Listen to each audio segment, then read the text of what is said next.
Hi, welcome back to McNally's Musket Missive. I'm Harry McNally, and this, finally once again, is a rifle musket. Today we're going to be talking about the pattern 1853 Enfield rifle musket, but before I can get into that, I need to talk about its predecessors and the history of British musketry. This is going to be longer than usual, I think, because I have more history to cover before I talk about the arm itself. There's going to be more photos in here than usual because I was able to find some photographs of his predecessors that I was able to use.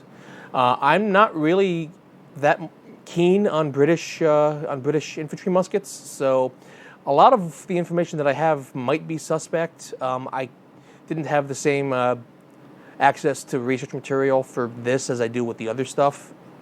If any of you are interested in this and I say anything that's just flat out wrong, please let me know, and I'll address that. But first, for about a century, the British infantry arm was the Brown Bess smoothbore musket.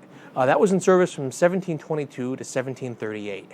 It was, as we discussed briefly in my first episode, it was a 75 caliber smoothbore flintlock musket, whose barrel, unlike pretty much all the other muskets of the time, weren't held on by these barrel bands, but had this key and mortise system inside the stock, and I've got some photographs of that handy. All right, so here we have the barrel key I was talking about. You'll see that it's larger on one end than it is on the other, so you can't push it all the way through. Here it is sticking part way out. These three photos are from my Baker rifle, and then here I have a picture from a Brunswick rifle of the mortise on the barrel itself that the key slides into. Brown Bess is believed to be slang for a mistress or prostitute, and that kind of tracks if you know soldiers at all. If you saw Full Metal Jacket, give your rifle a girl's name. It's the same kind of idea. And it came in three major patterns for infantry use. There were other ones as well, like ones for sea service, cavalry, carbines, things of that nature, but that's easy to get lost in the weeds on all the subvariants, and I'm sticking mostly to infantry arms. So the first pattern on Brown Bess was the long land pattern, which was replaced by the short land pattern, which was then replaced by the India pattern. And all of these saw overlapping service. But the age of the Brown Bess came to an end with the adoption of percussion arms and the introduction of the pattern 1839. Now, the pattern 1839, if you look at it, is just a percussion Brown Bess. As a matter of fact, these are often referred to as conversion arms, but they're not exactly. A conversion arm generally refers to an existing musket that was already made and was converted from flintlock to percussion. And that's not the case here. The pattern 1839 was, they converted flintlock parts to percussion and then made new muskets using the converted parts. So it's not the same as a conversion, but it's easy to see where the confusion comes from. Now the pattern 1839 was then replaced by the pattern 1842, which was a purpose-built percussion musket, and which also looked for all the world like a percussion Brown Bess. All three of these were 75 caliber arms, and which is a monstrosity compared to the 69 caliber arms everybody else was using. And that would come to bite them a little bit in the near future. In the 1850s, just like we did, they went over to a rifled musket firing the elongated hollow base bullet designed by Claude Beignet. Their mini rifle, as they called it, was a 71 caliber monstrosity, and that was because while they said, okay, yes, let's make a rifled musket, elongated bullet, we don't need the same diameter to get the same amount of lead down range, all right, they forgot to change the specification for their cartridges. So as a result, the bullet weight requirements didn't change. So while it was smaller in diameter, it was still the same amount of lead, and that's not very pleasant to shoot, let's just say. So in 1853, they decided, okay, let's revamp the whole thing, developed a new 5.77 caliber projectile, and introduced the pattern 1853. So the pattern 1853 was made in four different types. The type 1 was produced from 1853 to 1854. It introduced barrel bands to British arms, and it used the same screw clamp type that we saw in the 1863 and the Colt Special Model 1861. Swelled ramrod like on the 55 and the 61. This ramrod head hadn't been introduced yet. They were using the same button tip ramrod that they were using for muskets, that we used for muskets as well. They wouldn't introduce this until the Type 2, which began production in 1855 and ran until 1858, I think. So, new ramrod head, smaller swell. They deleted the clamp-type barrel bands and went to band springs, like on the 1861 and the 1855. And then they moved on to the Type 3, which we have here. The Type 3 was made from 1858 to 1863. Returned to the clamp-type barrel bands, deleted the swell in the ramrod, made the ramrod thicker overall, so it was a little bit more robust and less prone to bending. And then there was the Type 4, which was made from 1861 to the end of muzzleloader production for the British. That was the Type 4 was only ever made at the Royal Arsenals for government use. They were all machine-made. The British saw what we were doing at Springfield and Harper's Ferry and decided, you know what?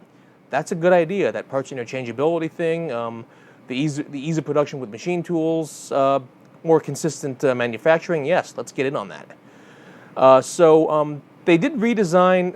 All the changes they made to the design were mostly made towards making machine tooling easier. And I'll talk about that once we get into the light box, which, you know what? Let's do that right now. All right, so here we have a third model, pattern 1853 Enfield rifle musket. This example was made in Birmingham, not Birmingham, as I keep saying throughout the course of this episode. It's a distinction that I learned having lived in the UK these past few months. In case you weren't already aware, I got accepted to graduate school at the University of Edinburgh in Scotland, and I've had the opportunity to travel the UK a little bit. So I've been making these episodes, doing the editing and recording the voiceover for the Lightbox footage from my room in Edinburgh, but I filmed the portions back home before I left, mostly in July. So unfortunately, I'll catch things that I wish I had fixed, but don't really have the opportunity to do so. Anyway, moving back to the arm itself, here's the other side, and superficially it looks a lot like a Springfield rifle musket. Of course, form follows function and all that. The rear sight that the Enfield uses looks rather a lot like the one that the earlier 1855s used. Key difference, of course, is that the Enfield uses brass versus the iron that the Springfield used. Here we have the lock plate. This one was made in 1862. Tower is the common marking for Birmingham-made arms. And you'll see the crown that does not actually suggest that this was a government weapon. For that, you would have to look for the letters VR for Victoria Regina. That is what signifies acceptance into the British military. Moving forward, we've got the barrel bands. Unlike the U.S. Rifle muskets with the screw clamp type barrel bands, the British were smart enough to put a little washer on the end of the screw so that you couldn't unscrew it all the way. That is very much soldier-proofing this arm, and I approve of that decision. Moving forward, unlike the U.S. Springfield, the barrel band in the middle does not have the the front sling swivel. That is reserved for the front barrel band on the Enfield. And my example, you might be able to see here, is a bit bent. So, brass furniture on this guy, like I mentioned. In many respects, this arm is dimensionally identical to the U.S. Springfield. I think the measurements come up to be like one is like half an inch longer than the other.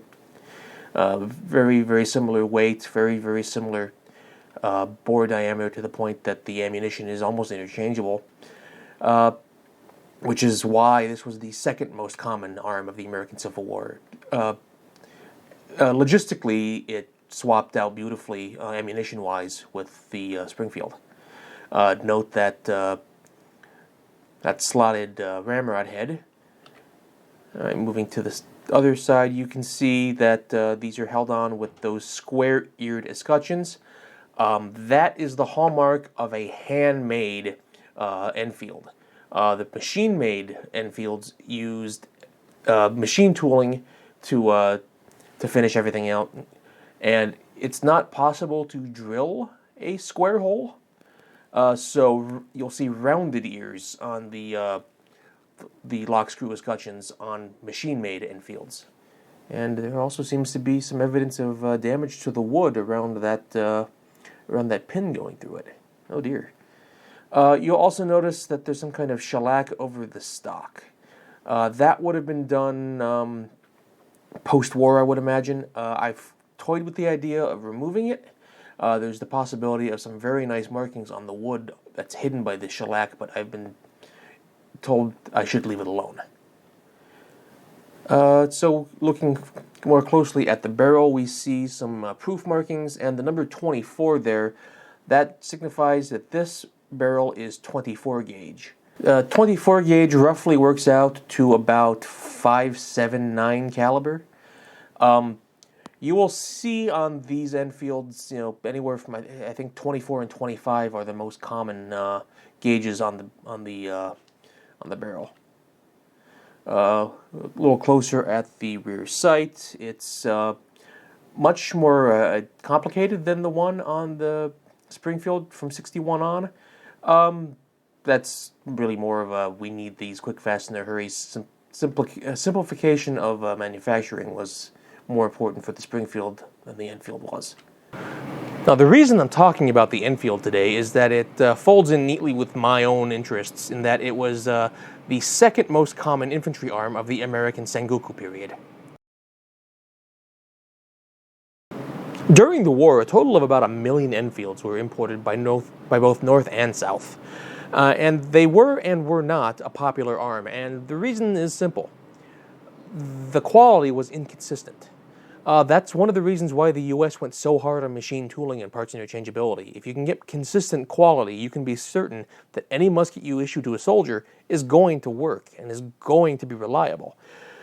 With handmade stuff, you have a lot of inspection to make sure that everything that gets through to the front line is reliable. And when you're purchasing 1 million arms to outfit your armies quick, fast, and in a hurry, those inspections might get skipped a bit.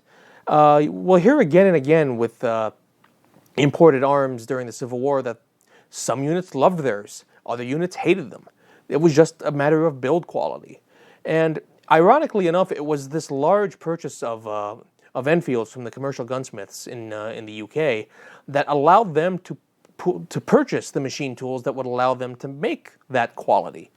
I haven't done all the research on this, but I'm fairly comfortable in saying that part of the industrial boom in Birmingham was because these gun makers were able to buy these machine parts and industrialize and modernize their production. Again, I'm not certain. I haven't done as much research on this as I would like, but I have a very strong hunch. But that's everything I have for today. Thank you very much for joining me. If you haven't already, please consider subscribing to my channel. Please do like this video, as it drives the algorithm and so I can get further engagement. And I want to say a special thank you to all my followers and supporters on Patreon. If you're interested in becoming one of them, please click on the link below in the description. So thank you very much for watching. Have a great day. Bye.